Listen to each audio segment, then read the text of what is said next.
Oh, you just pressed play on This Week with Drunk Astrology. My name is Graham Breitenstein. I'm your astrologer and the creator of Drunk Astrology.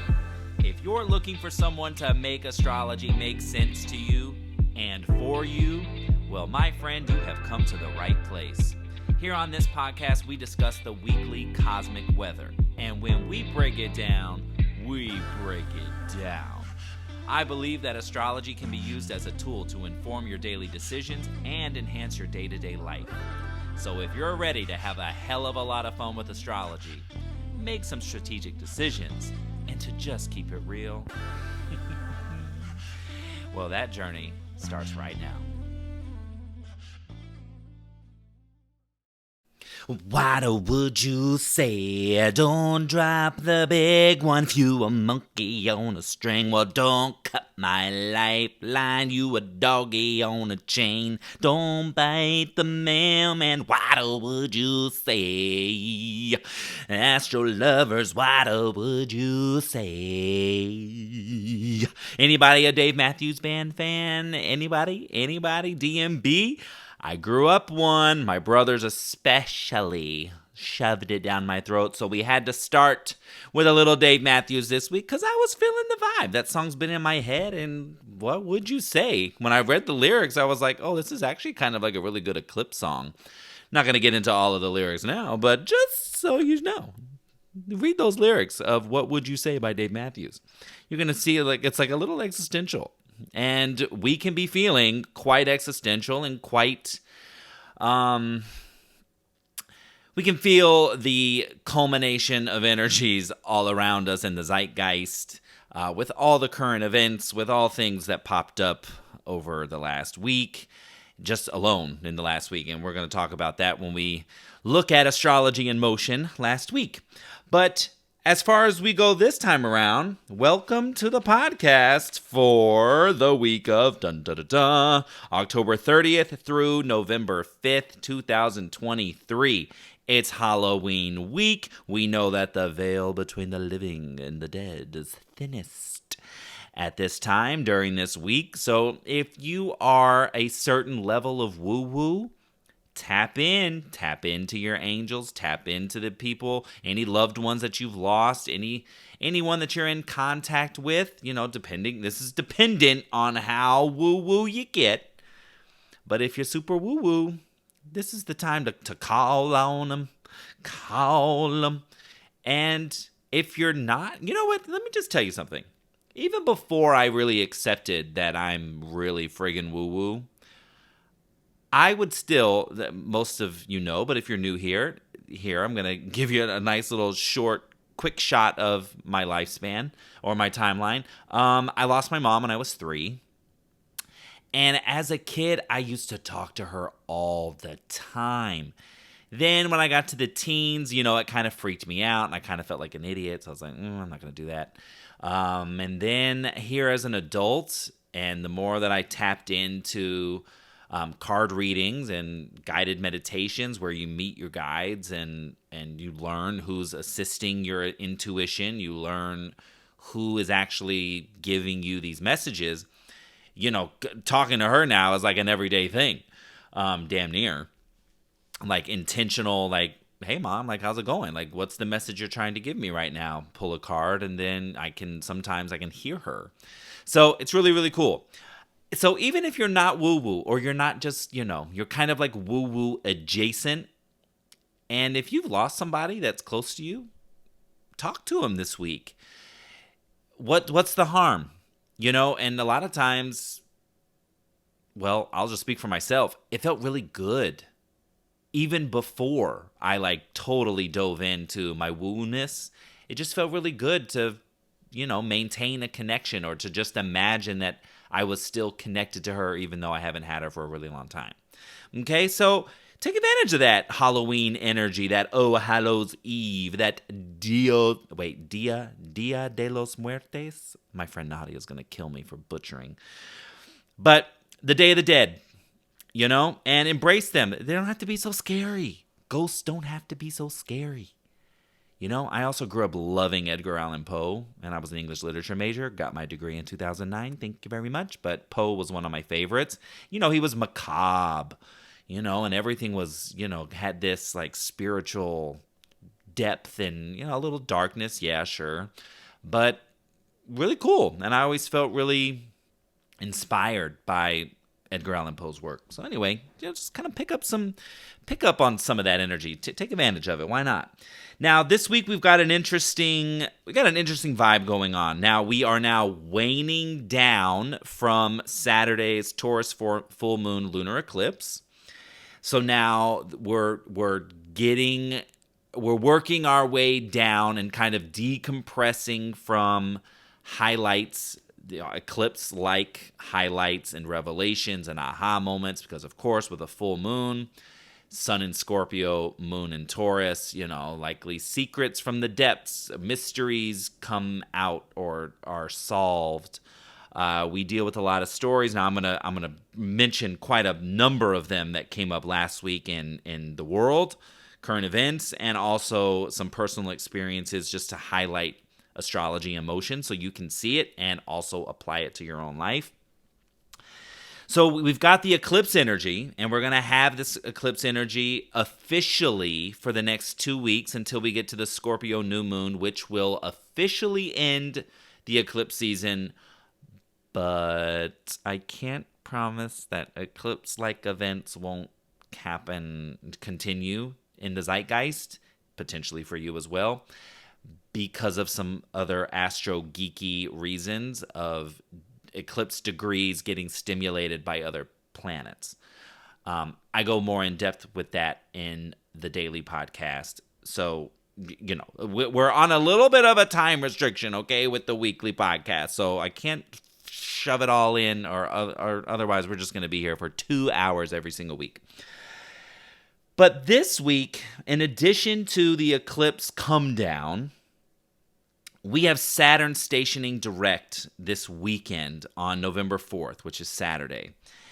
Now, with a planet like Saturn, he's an outer planet, so he is a slower moving planet. And with those slow moving guys, we got to give them more of a cushion to stop and then move forward again. So all this week, beginning Monday, the 30th of October, all the way through most of next week, we are going to be feeling that Saturn station, that stop in the sky. Now, what's nice is that by the time we get to next week, the energy is moving forward, but it's at a slow clip. This week, it's the slow halt. So the Pisces area of your birth chart, where Saturn is currently, is it's slowing down, and it's coming to a halt.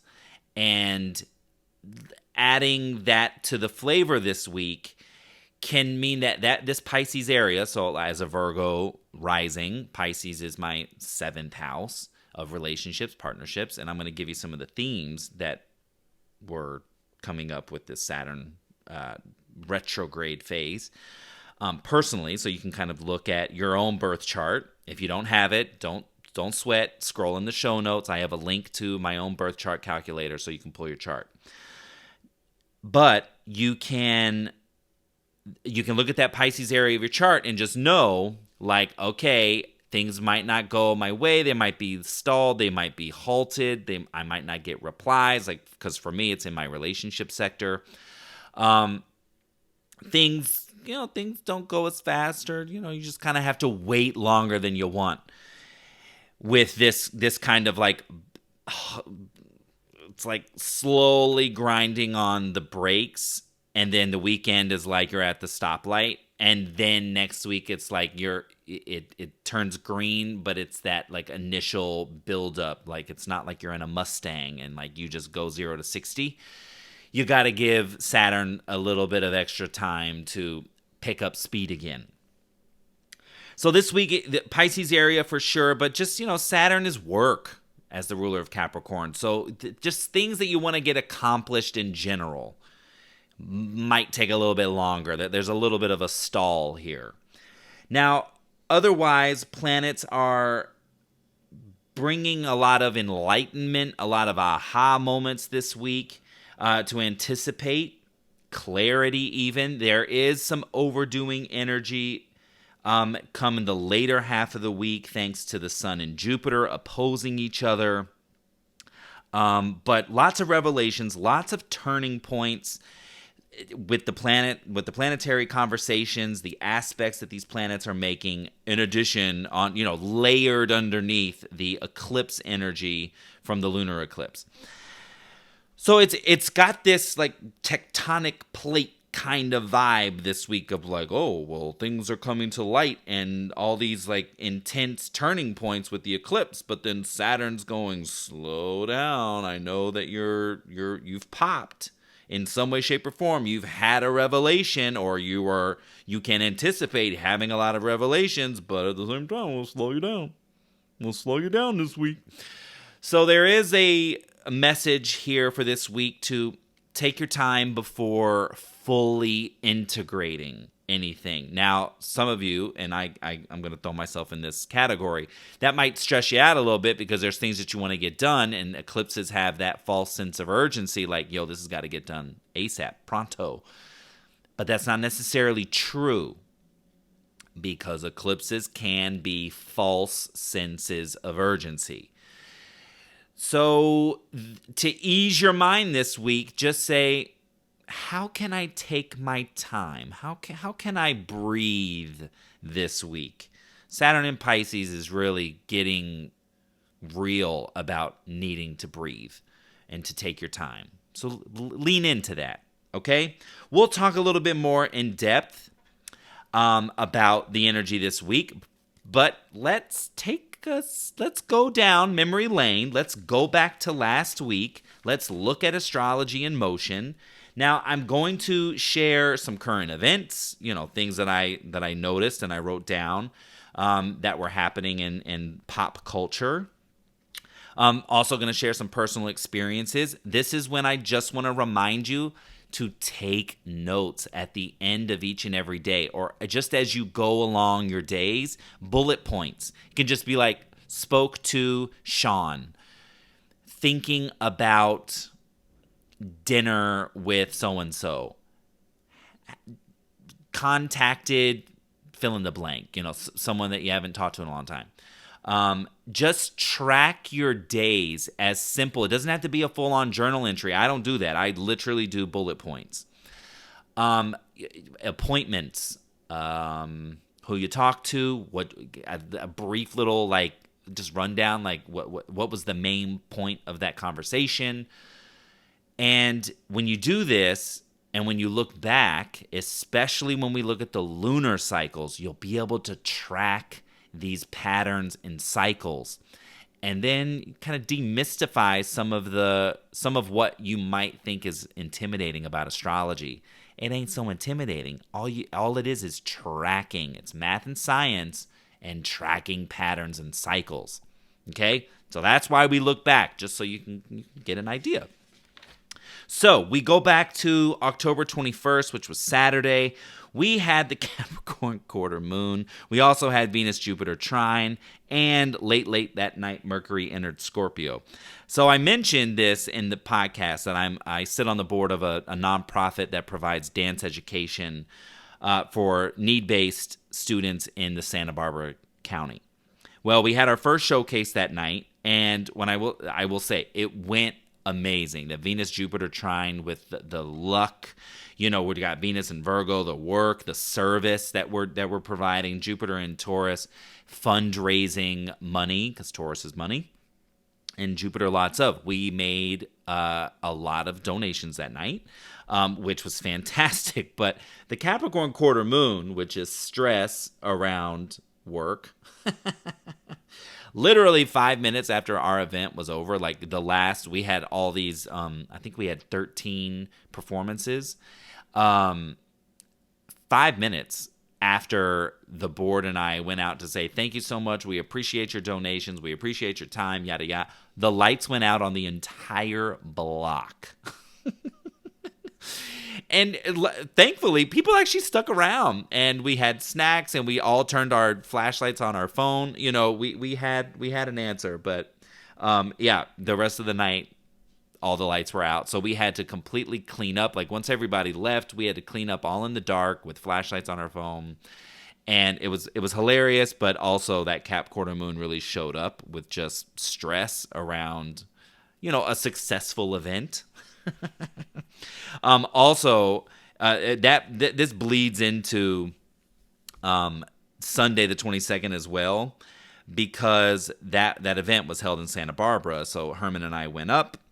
That night, I got a notification from Apple saying that my Apple Music subscription is going up to $109 from $99 a year to $109 a year. And I was like, oh, okay, cool. At that point, was the moon in Aquarius at that point? Yes, moon was in Aquarius at that point, which is the sign of technology and how I stream music globally. Aquarius being a global sign, and the price going up, like that to me feels like Sun square Pluto, Capricorn quarter moon. Whatever. It is what it is, but it was a big eye roll. Now, also on Sunday, Herman and I drove back we drove back from Santa Barbara, and both of us idiots left our laptops at my friend's house. So no laptop all week last week. And talk about stress. My whole life, my whole business, my whole everything is on my laptop. So I was very restricted. Hello, Saturn word. There was a lot of Saturn energy with that Capricorn quarter moon, because Capricorn is ruled by Saturn. So I was very restricted, very limited to what I could do because I didn't have my laptop. And then also that night we got back and we had to film this audition self-tape together. And we were so tired. We were so over it. And we just had to do it. So it was just like that Capricorn quarter moon is just really showing up, like the stress, the quarter moons are like crisis of action. And, it was things that we had to do. But we didn't really feel like doing it. Now, moving on through the week. Now, the moon was void. And we cover all the moon cycles and patterns in a daily dose of stars. So this wasn't something that we covered in the weekly, but looking back, last Monday, the 23rd, the sun entered Scorpio, great, but the moon was void all day pretty much. And so if you were just trash, if you were tired, if you were not productive at all, if you were on the East Coast, you had a little bit longer of a time because it went void at 3 p.m. But here on the West Coast at noon, when I tell you I was garbaggio, there was nothing productive happening. My friend Kaylee actually lent me her laptop to use that night, and I didn't even touch it. I was like, no, I'm going to just lay here, play my video game, and just wait till I fall asleep, and that's what I did. But on Tuesday, so if you look back and go, yeah, Monday was garbage, that's because the moon was void all day, and that's why we go in depth about those void moons in a daily dose of stars. On Tuesday, though, the sun had a trine to Saturn. So this is where things get really, really cool. So a couple things that I noted. When the sun has a trine to Saturn, sun in Scorpio, Saturn in Pisces, a water trine. These energies, sun bringing light to something, Saturn looking for structure or stability, or, it's a great energy. The trine, the 120-degree connection, is one of flow and collaboration and connection. Well, my friends, the Astro Twins, announced their 2024 planners, their new products that day, and I was like, oh, this is so intentional. Love you all. And then I've been working a lot on the Daily Dose of Stars and the weekly podcast landing pages on my website.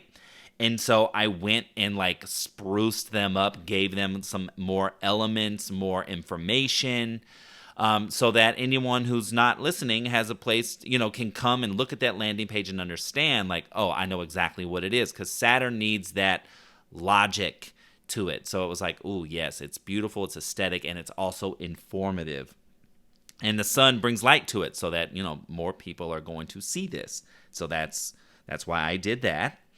Britney Spears' book, The Woman in Me, came out on Tuesday. the 24th. And what I love about this, and I don't know if there's an astrologer on that team, whoever published her book, but this was like the perfect day for it. The sun in Scorpio, revealing behind the scenes secrets, bringing light to the dark of all the things that have happened to her.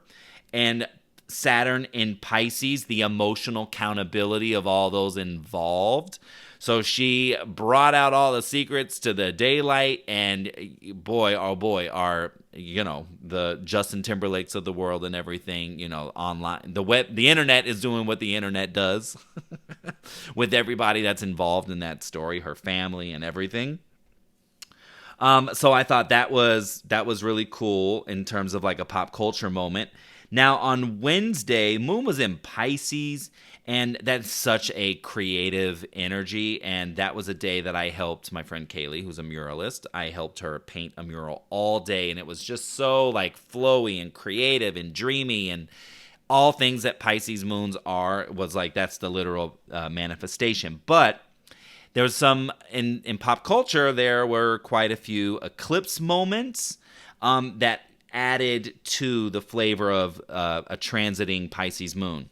So there was the mass shooting in Maine, and they at this time, and even when I'm recording, they still haven't found the shooter. So there was that mass shooting that's very ecliptic. It's an unfortunate part of especially Taurus Scorpio eclipses, because Scorpio is a sign of death and rebirth. So there was that. And the Pisces moon of it all was unclear where the gunman was, and still is, as far as I know at the time of this recording. Also, Hurricane Otis hit Mexico. Pisces, Neptune rules the sea.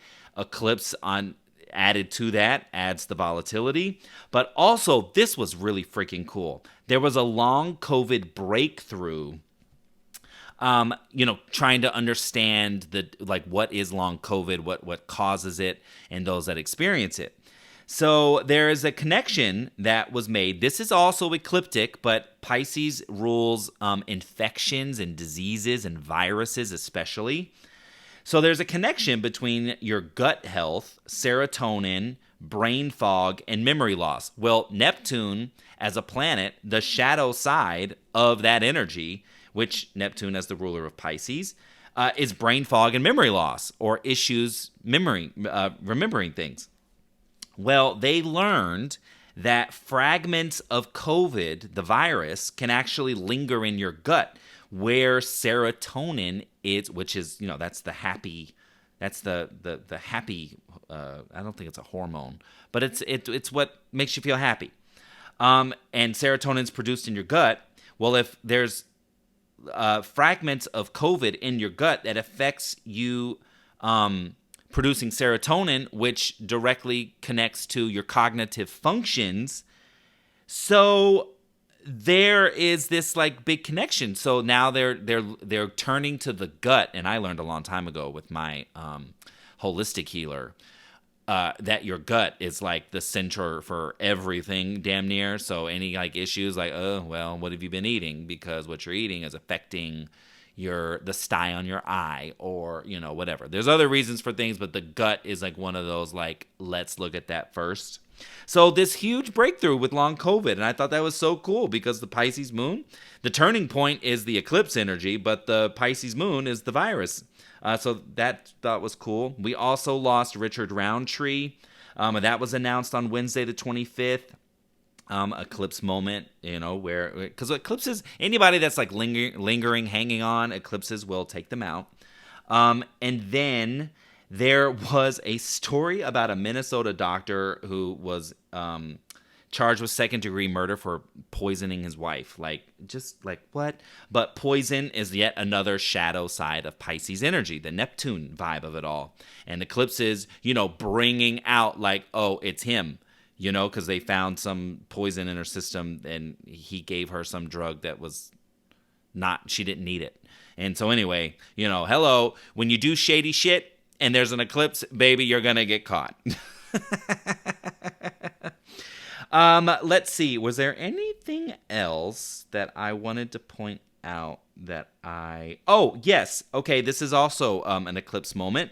There was a tentative agreement. Thursday the 26th is when I discovered this. There's a tentative agreement between Ford, the car company, and the United Auto Workers Union. Now the others, I know Stellantis, and there's another one that they still have not like reached any kind of an agreement with the strikes. And also, as a SAG-AFTRA member, I can tell you there was a lot of headway with the negotiations with the AMPTP. Well, whatever it is, they were back at the table. SAG-AFTRA, the negotiating committee, was back at the table with the executives again all last week, and they were making headway and going back and forth. That was cool. And then on Friday the 27th, now there was no planetary action that day, but we covered this in Daily Dose. But just so you kind of get an idea, there was some frustrating aspects with the moon. And for me, it was all in my 8th house. Now, 8th house is finances. And so I was anticipating, like, okay, here we go. This is going to be annoying. And boy, oh boy, was it annoying. I woke up to Apple trying to withdraw like $100, and they're not supposed to be withdrawing my anything related to my Apple Music until the end of November. So I had to decline that. Well, because I declined that withdrawal, Bank of America shut my card down, which then was a domino effect because now everything, every like auto payment that I have through that card has completely been cut off, shut off, and now I'm waiting for a new card to arrive, and then I'm going to have to go back to everything and add the new card. So that was just like this domino effect, and I just happened to look at my phone at like 5 a.m., and I saw this, and this is when it all happened. And so I was like, well, great, now I can't go back to sleep. So now I'm just annoyed. Aries moon, frustrating, because when Aries is hit with bad aspects, you get frustrated because Aries wants what it wants, and it wants to move and take action, and that wasn't happening. But zeitgeist pop culture moment on Friday, which was the day before the eclipse, Taylor Swift's 1989 album came out. Her version, the re-record, fantastic. And is there any other? No, there's nothing else. So that's astrology in motion. That's what it looked like last week. I hope that you took notes so that when you look back, you're like, oh yeah, that's how it showed up for me. And if you're not taking notes, this is your sign. Start taking notes, okay? I promise it's going to change your life. You're going to start picking up on patterns. Now, okay. Take a breather. I'm going to take a little sip of water. 2 seconds. Okay. Now, before we jump into this week, let's just 2 news board items. The cosmic body oils that yours truly, now some of you might not know because some of you might be new here. Back in 2021, I worked with wait, was that 2021? Oh my gosh, that was 2021. Back in 2021, I worked with a perfumer to create fragrance blends for all 12 signs. Now, we literally worked forever to capture the essence of each sign because I wanted to make each fragrance, yes, emblematic of the energy of each sign, but also as the make the oils themselves a actual manifestation of the energy energy of that sign. So if you're not feeling very courageous or you're not feeling really bold and you feel like you want to take action but you're not like, oh, I don't have it, well then Aries is the oil for you, and then go all the way down all 12 signs. So I'm going to launch pre-sales of the cosmic body oils here really soon. So I just want to put it in your ear. This is one of those like great holiday moments, especially, when you have like a team. I know some of you out here have all these teams and, you can get people signs, and it's just a really cool way to award people and to award yourself. But like it's literally designed as a manifestation. So you smell bomb as F, and you also are manifesting the energy of that sign. So it's not, you might not even feel like you need the energy of your sign. You're more like, no, I need some sexiness in my life. Hello, I'm going to wear that Scorpio oil. You know what I'm saying? So anyway, I want to put that in your ear that the pre-sales for Cosmic Body Oils are coming. I am working on a rebrand for the candles, so that's going to come later. But yes, I have Zodiac candles with these fragrance blends, and then I have these Cosmic Body Oils. Second thing, a little book club update. We have 33 people interested out of 50. Okay, so 50 is the magic number. If you are interested in a cosmic book club led by an astrologer, hello. So as we read things related to astrology, you get to ask all your questions because, hello, it's being led by an astrologer. So if that's something that you're into and you have not let me know, please scroll to the show notes. I have a little quick link there that you can click, send me a message, and we'll be on and I'll add you to the list. Once we hit 50, Cosmic Book Club is in full swing. Okay, so that's it for the news board. Now let's just do a quick little, where's the moon this week? Let's talk about it. Well, we're going to start the week with the moon in Taurus, which then will float into Gemini, Cancer, and Leo. Now, if you're somebody that really wants to work with the energy of the moon, I'm going to just highly encourage you, come over to Daily Dose. Don't have enough time to get into the aspects and how you can work with the energy of the moon in this podcast. Okay, so come on over. The link is in the show notes. So that means we're integrating. Taurus moon is integrating Gemini, connecting, communicating, Cancer, home, family, feel good energy, and then Leo, party, have some fun.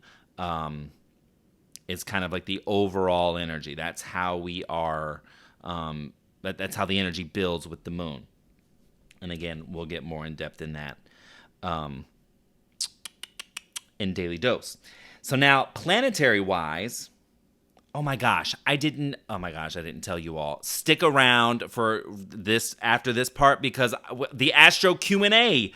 The Astro Q&A is here. I have some questions I'm going to answer that I had a lot of people submit questions. Some of them were hilarious, and they were not designed for me to answer. So I had fun reading all of them. But yeah, I'm going to answer some of the questions that were asked because Astro Q&A is a new part of this podcast.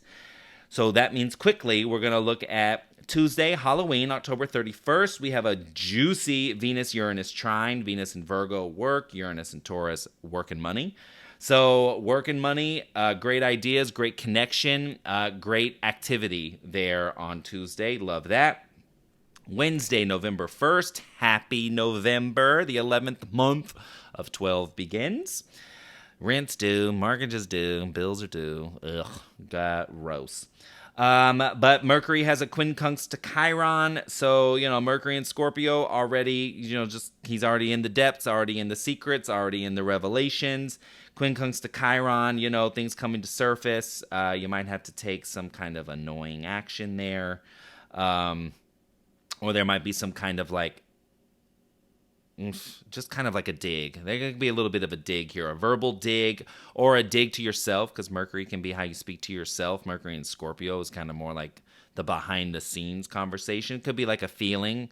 You might have to work through that quincunx. Remember, look for the silver lining of what's revealed, or what's discussed, what comes to light. Just work with it. But it's annoying, that it's a call for adjusting in some way. Thursday, there's a chance that you can overdo it, or that there's an overdoing energy. There's a little bit of too much going on because the sun has an opposition to Jupiter, which echoes what Mercury and Mars did on Saturday, which was the day of the eclipse. So whenever Jupiter, yes, who is a planet that expands and can be a blessings planet or a benefic planet, which means his influence is mostly positive. When he is aspected in an opposition, there can be too much of something. So manage yourself and manage your day on Thursday. Try your best not to overdo it. Give yourself some time, space, and grace. That'll even carry over into Friday as well, because that opposition takes place at 10:02 p.m. Pacific. Okay, so Thursday, Friday, really just give yourself some time, space, and grace. Now, on Friday, there's a Venus-Neptune opposition. That's an aha. That's how do I make my dream a reality? Because Venus in Virgo wants tangible, Neptune in Pisces is dreams and fantasies. So there is some revelations there. You can anticipate having a revelation. There could be, where you've been unclear, because Neptune is that land of fog. If you've been unclear, Venus in Virgo is likely going to come in and nitpick it, and say, nope, that's a little too lofty. We need to be a little bit more clear. So there's a need for clarity on Friday, and so if you are in, especially Venus relationship, if there's some things you want to put in into stone, I wouldn't get married to everything that comes out on Friday, or that you discover, or that you work through on Friday. Not necessarily the day to put pillars to it or to put pen to paper, but it is worth that look for clarity. I actually have a really big meeting on Friday, and it's like, oh, okay, cool. I know that whatever we discuss will be forward moving and great, but it's not the time to say this is exactly what it is. Let's give ourselves a little bit more time. Going to add to that, because Saturday we have the Saturn station at 12:03 a.m., so just after midnight. Now, here's the thing. That Saturn station takes us all the way back to June 17th of this year, when he's stationed retrograde. So I want you to go back to the week of June 17th, the week before it, and the week after, and I want you to take a look. This is why I want you to take notes. You see why?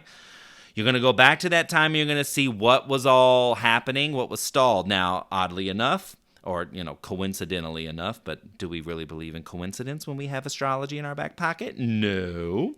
I had COVID. And that took me down. And so it was like 5 days where I was like, all right, well, it wasn't as bad as, that was my second time. It wasn't as bad as the first at all, but it was still a kick in the ass. I also signed up for that business program that I've been a part of. I was prepping for my first pool party. I was getting all my ducks in a row. That's all Saturn energy, like making something legit.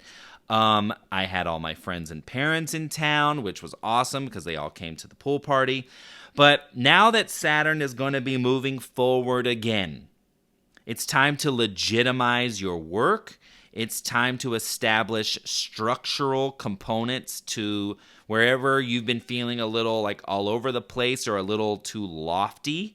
It's time to get some pillars down into the ground. Okay, this is a great get real energy, especially as we move in the holidays. It's time to prepare for, when things don't get a little, when things get a little carried away from yourself, or they're a little out of reach because you're focusing on all these other things. This is a great call to say, like, hey, I'm going to slow you down this week, so you start getting some solid structures in place to protect everything that you've been working on. So use that message for this week, and especially next week too, because that's going to carry us through then when Saturn clears this little retrograde shadow energy at the end of next week, and then we're full steam ahead. Okay? So where do you need to get serious about letting go? Getting something off your chest maybe, but getting real about some rest, relaxation, your overall health, Saturn in Pisces, with Pisces being infections, getting real about your overall sense of health and wellness. And pinpoint where there's any kind of toxicity around you, if there is any. And if there is, boundary that mother trucker. Anybody that's involved or anyone that's bringing you some toxicity, you are in control of you. I would actually point you to my dartboard technique for saving and managing relationships. It's a bonus episode for the Daily Doses. That thing right here with Saturn and Pisces until 2025 is super key and relevant. Okay? So now, and then we do have the Leo quarter moon on Sunday. It's also the day that standard time begins, so we fall back. So keep that in mind if you're clocks aren't auto-adjusting like our phones and stuff. Your microwave, your oven, make sure on Sunday you adjust your time, your clocks.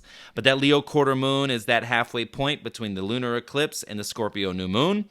So again, crisis of action, what do you want? And what do you want versus what is coming, what's been revealed to you under these eclipses?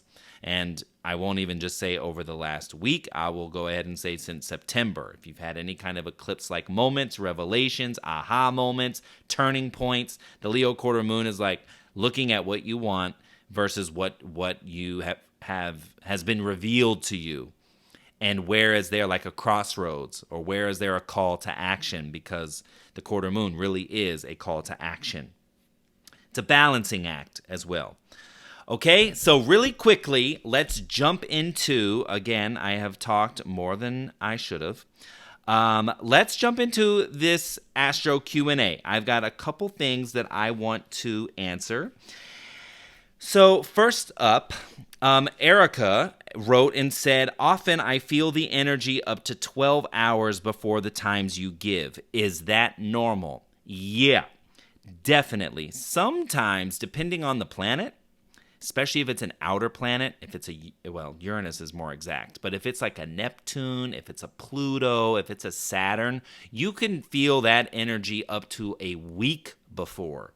So you're not crazy at all. And one thing that I have noticed in all these years of doing this, that the more in tuned you are, it's more likely that the energy, the aspects reveal themselves ahead of time.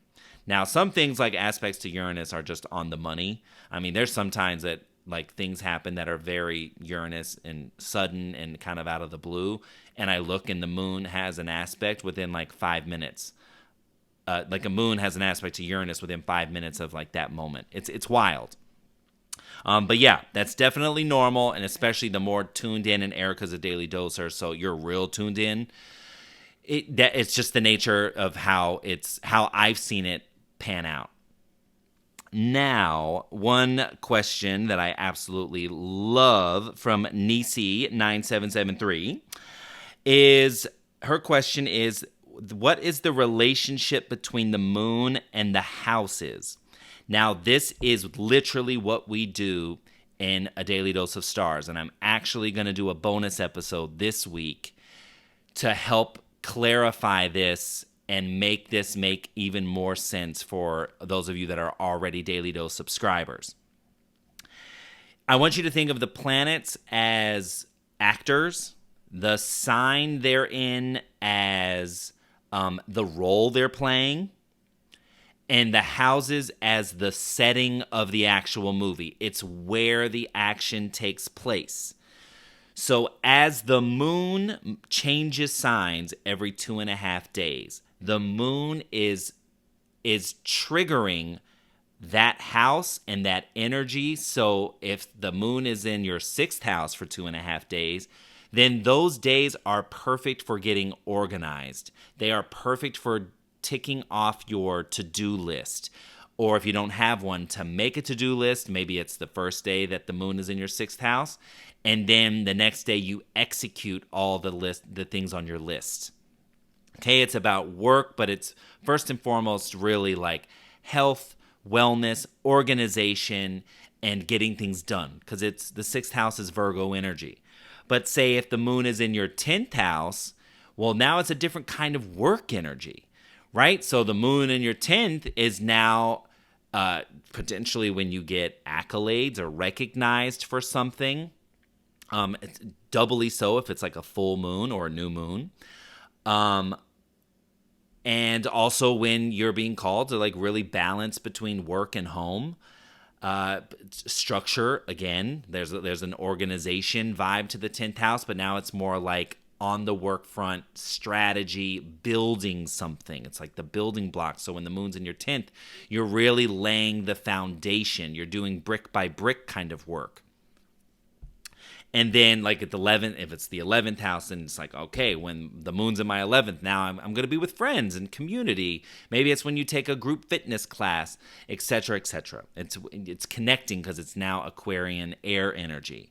Okay, but this is why we track the moon in a daily dose, so that you can look at your chart and go, okay, now these are the days that I need to get grounded. These are the days I need to connect and communicate and negotiate and barter, etc., etc., etc.